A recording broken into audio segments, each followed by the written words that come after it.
Hey everybody, how you doing? I'm Dr. Boyce Watkins from Your Black World, and you saw that this week Bill Cosby's life just took a turn for the worse when he was arraigned for an alleged sexual assault that took place 11 years ago.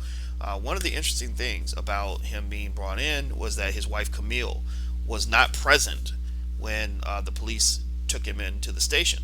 And a lot of people read some things into this, and then there was a report on page six. It was part of the New York Daily News, which claims that Camille feels that Bill deserves every bit of hell that he's going through, but doesn't deserve to go to prison. So to kind of dig into this a little bit, I wanted to reach out to someone who could probably understand Camille's position as well as almost anyone, Mrs. Nomalanga Mushali Moses, Mrs. Nomalanga Mushali Moses, founder of HealthyBlackWoman.com. How are you doing today, Noma? I'm doing great, boys. Good, good. And just so everybody knows, my husband hasn't been involved in a nasty scandal. Yeah, I'm in, yeah, so right, right, right. Not like that. I Not have yeah, in yeah. common. That's not something. Yeah, I said you have something in common with Camille, but he has Yeah, nothing in but common with yeah. Bill. So how In about that that? I'm a married woman and she's a married woman, a very Yes, committed yes. married Another woman. married. Yeah. Yes, they're both married, but they're both classy, but their husbands are entirely different. So I want to make sure that that's clear. Thank you. Yeah. Yes. All right. So Noma, what did you think about this? I mean, a lot of people some people admired Camille's ability to kind of stand by her man all this time, and then some people thought she was just stupid. And what's wrong with you? Why would you support your husband in all of this? What do you think about that when people sort of try to question what Camille's role should be and how this is perceived? Right. So my first thought is I did read the article, which she was quoted as saying that he deserves everything that he's getting in terms of the backlash and the negativity and so forth. But then she said that she didn't think he deserved, however, to go to jail. And my reaction to that was, first of all, I really don't believe that she said that. At least not in a space where she thought it was going to be for public consumption. If she confided in somebody and said it, then that's one thing where she's thinking this and she's venting. But in the public face, she's saying, I have nothing to say and I will not say anything because it's not my place to say anything. I think that's what she's maintained. If at all anything, if you force her to say anything, she has said it. I think this is blown way out of proportion. And I think that some of these people are lying. I think that's what she said a while ago.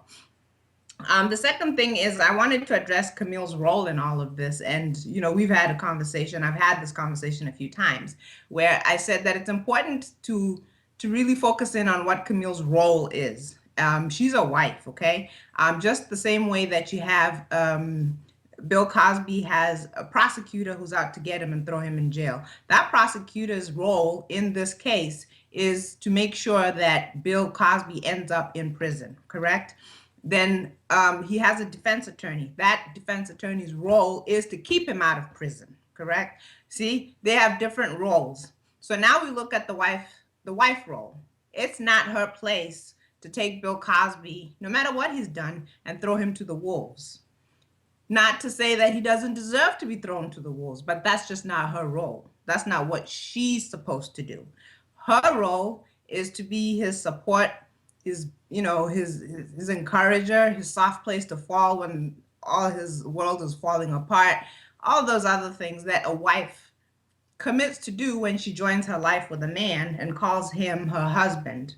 Now, of course, there are people who feel like, where does it end? How long do you do that? Or how far can you stretch this wife thing before you're like, oh no?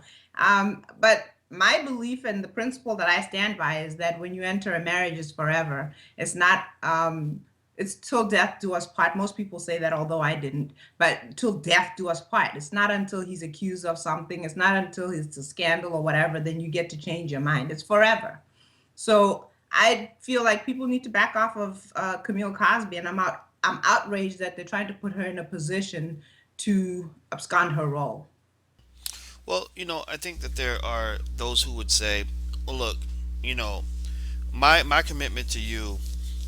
Some people say my commitment to you is just independent of whatever you do, right? Which it sounds like that's what you're saying. Like the commitment I made is the commitment I made. It has nothing to do with whether you keep your commitment, right? But then there are other people who say, well, my commitment to you is conditional upon you maintaining your commitment to me, which is, don't cheat, don't embarrass me, don't rape, things like that.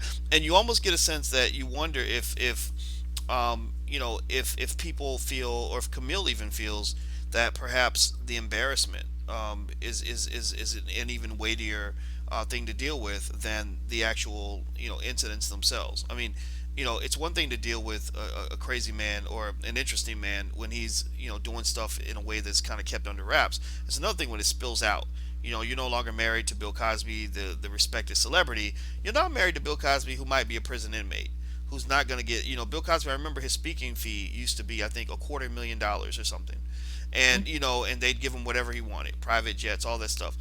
Now he's not getting that. Nobody wants him associated with them. That's a huge shift. Do you think that there is any justification for those who say that maybe Camille has a right to change her point of view or to change her actions, or that maybe she's even letting down women by sort of standing by this person who might very likely possibly be a serial sexual predator? Well, and again, I've had this conversation a number of times before. There are people who enter into these kind of contract type marriages or promise type marriages where it's if you do this, then I'll do this, which is a standard contract. I agree to do this, and you agree to do this. If you stop doing that, I'm stop doing this. Same thing with a job. You go to the job, as long as you come here at 8 o'clock and don't leave until 5 o'clock and you get this list of things done.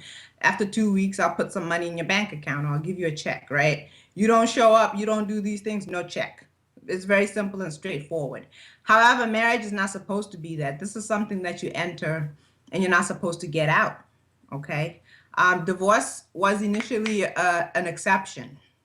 Okay, it was not a standard operating procedure where if something goes wrong, then you get to change your mind and throw it in. Otherwise, why would anybody bother getting in there?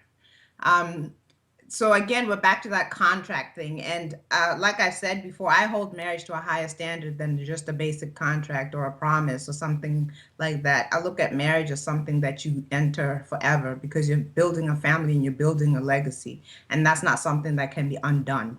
Even if another person does make mistakes, humiliate you, all these other things.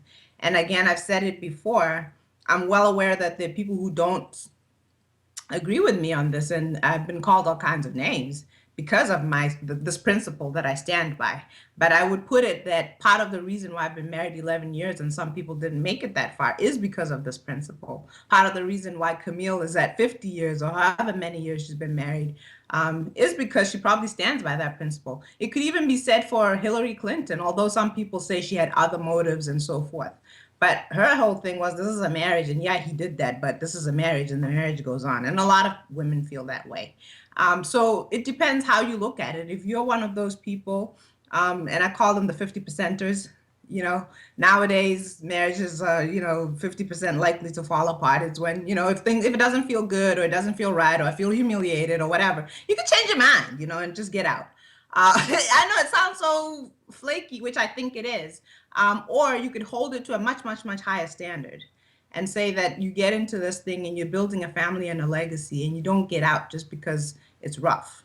And you understand your role and your husband understands his role and everybody understands that this is something, your children understand that and your grandchildren and everybody understands that this is a solid thing that goes on no matter what. And that is a very high standard.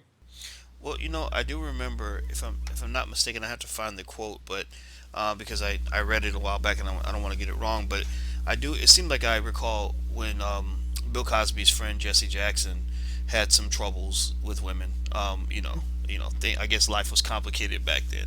One of the things Mrs. Jackson said was to a reporter that asked her, are you going to leave your husband? And she said, I'm going to say this one time. There will be one Mrs. Jackson. And that was it.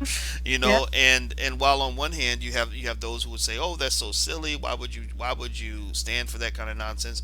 You've got some other people who maybe say that that's admirable, that you are maintaining the structure and integrity of your family unit over and above your own individual wants, needs, desires, or frustrations, right?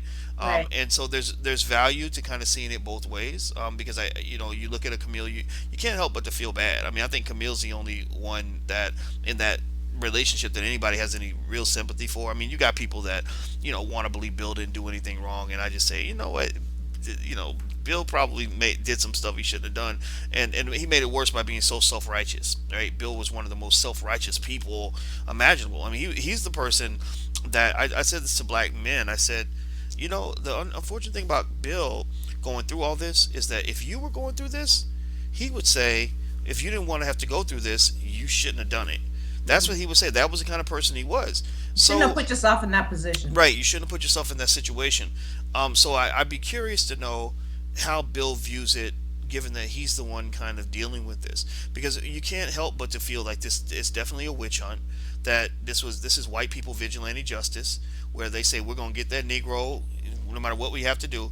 It reminds me of when Al Capone was when they were trying to get Al Capone, they were determined to get Al Capone, and they because they knew he'd done some murders and theft and all Some this other things stuff. that they couldn't prove. Right, right. So there were things they could improve. So what did they do? They said, well, we're going to find this tiny tax evasion issue, and we're going to get you on that, and we're going to make the penalty so high. We're going to give you the max penalty because we're not just penalizing you for what we found, we're penalizing you for the things we did not find, right? Mhm. And so it's like with Cosby, it wouldn't matter if they caught him jaywalking. They'd say, you know what, you're going to be the first person in America to get the death penalty for jaywalking. And I think that's kind of what's frustrating about all this, because you do have things like the statute of limitations. You do have things like proof. You do have things like like any kind of evidence of a rape kit or a police report, and so many of the alleged victims don't have any of that. So only in America can a woman or a person, a man or a woman, a white woman in this case, in most of these cases, come out and say, I have no proof. I just have a story that's just like hers, right? And people say, okay, join the lawsuit. Are you serious? I mean, is that how low the standard has gotten? That I mean, can I join the lawsuit? Like, please, let get my daughter. Like, hey, sweetie, you're old enough. Go join the law. I mean, really? I mean, that's the thing that bothers me, is that we're just throwing justice out the window because they want to get Bill Cosby so bad. Well, what you're really saying is that you don't want to you only want to follow the rules that you created for your own system when they benefit you, but when you really want to get somebody, you'll bend those rules. So I'll let you get the last word, Noma, before we head out. Um, well, I don't know where it's going to go in the future. Either the man will be exonerated and he'll go on with his life, or he'll be thrown in jail. I really can't say. However, I will say that I genuinely feel that Bill Cosby doesn't belong in jail. I think that he did some things that definitely smell bad, and are horrible and questionable and so on. However, I just don't see an 80-year-old man going to jail serving any purpose. I don't feel that way. It's not for me to say whether he was entirely guilty of all these things, but I know that he's not entirely innocent. The other thing is, we don't know what kind of relationship Bill Cosby had with Camille, in the sense that they could have had an unspoken agreement that whatever, what he did outside the home was what he did outside the home, and it was what it was. But at the end of the day, I'm not really feeling comfortable saying that justice will be served either way. If he walks, justice wasn't served. If he doesn't walk, justice wasn't served. He did something, and if a lot of those women were taken advantage of and so forth, and he gets to walk away, that's not a good thing. If he goes to jail 30 years, 40 years, that's not really justice either. Yeah, I agree. I agree. I mean, I think the Cosby case definitely complicates racism and sexism. In the sense that on one hand you have so many women who I think were legitimately felt powerless to really take on this big celebrity after these things happen. I mean, when I heard the stories, I believe some of the stories. I really did. Not all of them, but I believe some of them. And it sounded like he pretty much, the arrogance of his power led him to do things that he thought he could get away with, and people didn't listen, and then sometimes you don't speak because you're afraid people won't listen to you. But then racism kicks in, and this crazy vigilante thing that's going on, where white folks are just bending whatever rule they need to in order to get this black man who's been accused of the mortal sin of hurting a white woman. Now, some of the victims are not white, but most of them are. This is a race issue, and anybody who doesn't see race in all of this is ridiculous. They're completely blind. So we'll see how it goes. Thank you, Noma. Thank you. All right, well, everybody, this is Mrs. Noma Language Moses, founder of HealthyBlackWoman.com. Me, I am Mr. Dr. Boyce Watkins from Your Black World. Until we meet again, please stay strong, be blessed, and be educated. We are gone. Peace.